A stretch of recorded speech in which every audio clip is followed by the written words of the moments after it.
Good morning বন্ধুরা, সবাই কেমন আছো? Welcome to my channel mom simple lifestyle.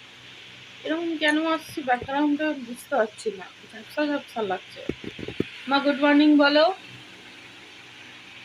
Good morning বলো বলো। তোমরা সবাই কেমন আছো? গরমে আজকে তো বৃষ্টি হওয়ার কথা ছিল, কিন্তু বৃষ্টি তো হলো না। ওয়েদারটা খুবই খারাপ, একটু বৃষ্টির প্রয়োজন, খুব প্রয়োজন। বুঝতে পারছি না কেন বৃষ্টি হচ্ছেও না। খবরেও দেখাচ্ছে বৃষ্টি হবে, তবুও বৃষ্টি হচ্ছে না। যেন জীবনটা ওষ্ঠাগত হয়ে যাচ্ছে। চলো আজকে ভিডিওটা শুরু করলাম। এখন বাজে 8টা। তোমাদের দাদা ভাই কাজে বেরিয়ে গেছে, কাজে ভোর 8টা বাজতে 5 মিনিট ট্রেন থাকে, তো বেরিয়ে গেছে। চা খাওয়া হয়েছে, আর কোনো কাজ এখন অবধি হয়নি। আমার এই নখটা ভেঙে গিয়ে না বিপদ হয়ে গেছে না, একদম এই গোড়াটাই ভেঙে, মানে এখানটা ভেঙেছে তো। এবার কি হয়েছে, নখটা কোনো কাজ লেগে গেলে প্রচণ্ড ব্যথা করছে। আমি কী করবো বুঝতে পারছি না। তখন দাদাভাই বলছে এমন জায়গায় ভেঙেছে, এটা কাটাও মুশকিল, ব্যথা করেই যাচ্ছে। যাই হোক, আজকে হলো সন্ধ্যাদি মা, মানে আমাদের ঠাকুমার আজকে কাজ আছে, মানে শ্রাদ্ধ শ্রাদ্ধ অনুষ্ঠান, ওখানে যাওয়ার আছে। তাড়াতাড়ি কাজ সারবো, মেয়েকে এখন টিউশনি পাঠাবো একটু খাইয়ে দাইয়ে। ওই জন্যই কান্নাকাটি শুরু করেছে, মুড ভালো নেই। মানে পড়তে যাওয়ার নাম শুনলেই ওর এরকম হয়, কেন আমি জানি না। তোমাদের কার কার বাচ্চার এরকম হয় আমাকে জানিও তো। কী করা উচিত এদেরকে নিয়ে? আমি ভাবছি একটা বোর্ডিংয়ে পাঠিয়ে দেবো, তাহলেই ঠিক থাকবে। থাকবে একা, মা বাবাকে ছাড়া একা একা সব কিছু করতে হবে। পড়াশুনো করতে হবে, নিজেকে জিনিস নিজে সব কিছু এ থেকে যায় নিজেকে করতে হবে, তাহলেই ঠিক থাকবে। তো আমি খাট বিছনা সব উঠিয়ে ফেলি, ঘর ঝাঁটিয়ে ফেলি, তারপরে আসছি তোমাদের সামনে।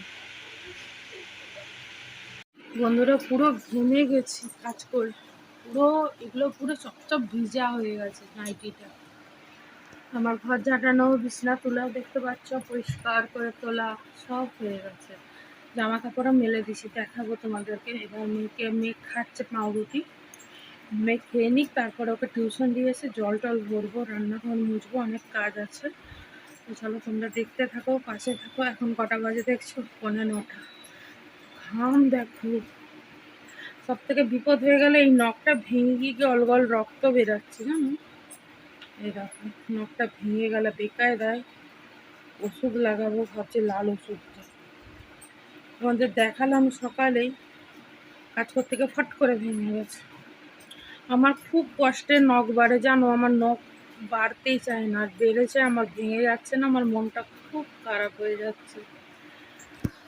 প্রচুর গরম বন্ধুরা। আজকে আমার ক্যামেরাটা পুরো পিঙ্ক পিঙ্ক লাগছে, কেন তুমি বুঝতে পারছি না। আমি পিঙ্ক নাইটি পরে আছি বলে না, ও কিসের জন্য লাগছে আমি বুঝতে পারছি না। ওই যে রাধাকৃষ্ণের ফটোটা দেখছো, আমার মা তারাপীঠ গেছিল, ওখান থেকে তার জামাইয়ের জন্য নিয়ে এসছে। তোমাদের দেখাবো একদিন, অনেক কিছু দেখাবার আছে, অনেক মেমোরি দেখাবো। দাঁড়া, ফটোগুলো কোথায় আছে দেখবো, আজকের এই ব্লগে দেখাবো। আমরা সে পুরী গেছিলাম, তারপরে দীঘা গেছিলাম। দীঘাতে বেশি তুলিনি।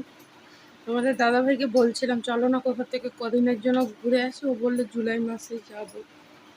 জুলাই মাসে হচ্ছে বাড়িতে যাওয়ার আছে, তখনই দেখাবো কার বাড়িতে যাচ্ছি। আগের থেকে বলবো না, যদি না হয়।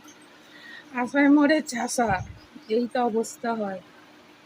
চলো দেখো জামা কাপড় তার ভরে ভরে মেলা।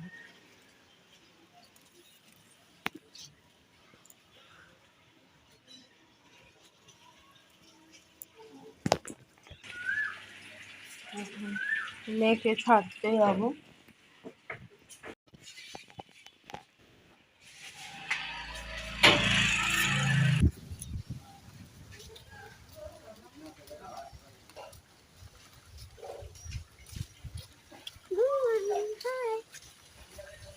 দেখতে প্রায়ই মনে হয়েছে না, বুঝতে পারছি না। গুড মর্নিং করো। Good morning. এখন ওর মেঘটা কেটেছে।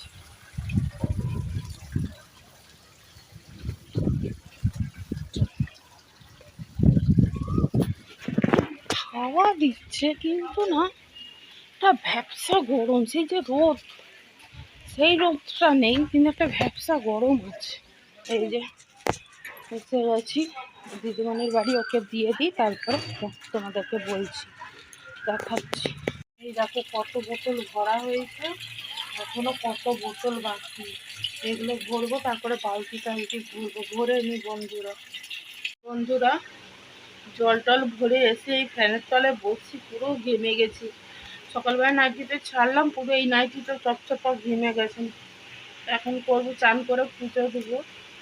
মা রান্না বসিয়ে দিয়েছে, ভাত ডাল হোক রান্না, আমি চান করে পুজো দিই। পুজো দিতে তো সময় লাগে। করে নি বন্ধুরা, আবার তোমাদের সামনে আসবো। যা গরম পড়েছে, কিছুই যেন ভালো লাগে না। চলো বাই না, হাই হাই। আগেই তাদের বাই করে দিচ্ছ, কি ব্যাপার? গরমে একদম অবস্থা খারাপ, ঝেমে ঝেমে একদম অস্থির। তুই যা, তো সন্ধ্যাটা বাড়িতে কোনো ব্যাপার না। একটা কিন্তু পুরো চেঞ্জ হয়ে গেল, পুরো মেঘলা হয়ে গেছে।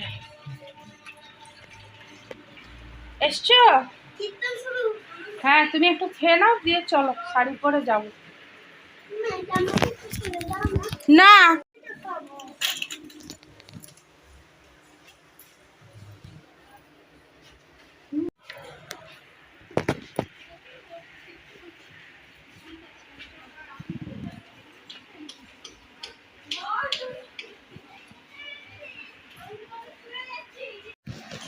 সকালের টিফিন আমার আর আমার মেয়ের একসাথে। এই যে এসে গেছে পরে জামা নামা। Good morning. হ্যাঁ, যখন তখন গুড মর্নিং। দুটা টিফিন হয়ে গেছে, এখন টিফিন বে টাইমে করেছি, 12টা বাজে। এখন যাবো সন্ধ্যাদের বাড়ি, মেয়েকে একটু স্নান করিয়ে নিয়ে যাবো, একটা পাতলা শাড়ি পরবো, গরমে আমি পাচ্ছি না। আমার ক্যামেরাটা আজকে কেন সব ফ্যাট ফ্যাট ফ্যাট ফ্যাট সাদা লাগছে, বুঝতে পারছি না। এই শাড়িটা পরো, এটা যা নরম না, আমার পরে খুব আরাম। এই শাড়িটা পরবো, হালকা পাতলার মধ্যে ভালো। বাড়ি না গেলে হবে না, পুরোটা কেমন বিচ্ছিরি লাগছে। চলো দেখতে থাকো তোমরা ভিডিও। হ্যাঁ, যাবো তো দরকার। আঁচলটা অনেক বড় হয়ে গেছে।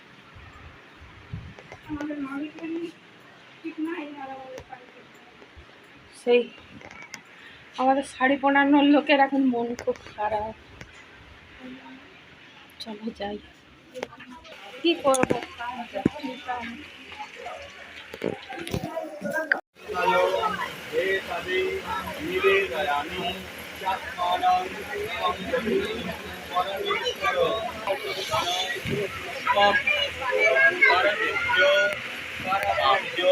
তোমাদের তো দেখালাম যে সন্ধ্যাদের ওখানে গেছিলাম, ঠাকুমার কাজ হচ্ছে, তারপর ওখান থেকে খেয়ে দিয়ে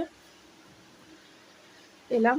এসে নাইটিটা ছাড়লাম, ছেড়ে ক্যামেরা অন করলাম। এখন একটু শুভ, ভালো লাগছে না, গরমটা খুব। তো যদি বৃষ্টি হয় ভালো হয়। তো চলো আবার বিকালে তোমাদের সামনে আস। বাড়ির বাইরে বসে আছি, শুয়েছিলাম, ঘুমিয়েও পড়েছিলাম। ঘুম থেকে উঠেছি, চোখে মুখে জল দিয়েছি, মাথা মাজরাই না, ভালো লাগছে না, খুব গরম লাগছে বলে বসে পড়লাম। কি বিচ্ছিরি লাগছে পুরো। কিছু করার নেই, যতদিন না বাড়ি যাওয়া করা যাবে না। একটু মোটা করে উঠলেও মানে ভালো হবে, মোটা হবে। ঠান্ডা হাওয়া দিচ্ছে জানো, একটু বৃষ্টি দরকার, সত্যি বৃষ্টি দরকার, ভালো লাগছে না।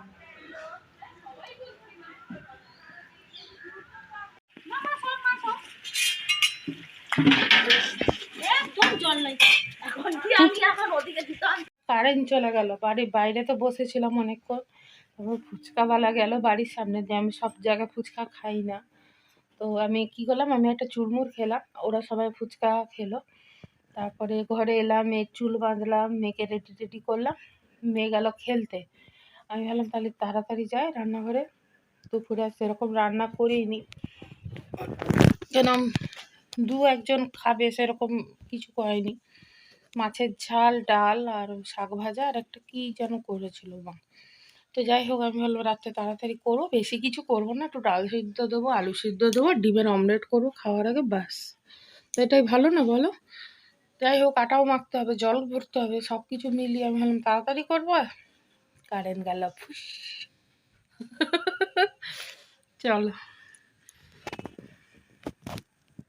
বন্ধুরা, মানে এরই মধ্যে যা হলো, ঝড়, কারেন্ট চলে যাওয়া, অনেক কিছু হয়েছে। এখন বাজে রাত 9:30। এখন এই কিছুক্ষণ আগে মেয়েকে পড়াতে বসে, কি করব, কারেন্ট ছিল না, যেটুকু পরে পড়ুক, ও দিদিমণি হোমওয়ার্ক দেয়, বলবো কালকে গিয়ে, কারেন্ট ছিল না। চুলগুলো তো ঘামে বৃষ্টির জলে ভিজে গেছে, ওই জন্য চুল খুলে বসে। তোমাদের দাদাভাই এখনও বাড়িতে আসেনি, ওর ট্রেন একটু লেট আছে, ট্রেন কি তার ছিঁড়ে গেছে আমি বুঝি না, তো বললো আসতে দেরি হবে। তো আমি আবারও ফোন করেছিলাম, বললো স্যামসাং পেরিয়ে গেছে ট্রেন, মানে এখন ঠিক হয়ে গেছে লাইনটা। মা ঠিক করে হাতে লাগা, ওয়াইটা মুছো, ওয়াইটে মুছো। তো এটাই বলতে এসেছি যে আজকের মতন ভিডিওটা আমি এখানেই শেষ করব। আবার একটা নতুন ভিডিও নিয়ে খুব তাড়াতাড়ি তোমাদের সামনে চলে আসবো। তোমরা ভালো থাকো, সুস্থ থাকো, good night, sweet dreams, tata.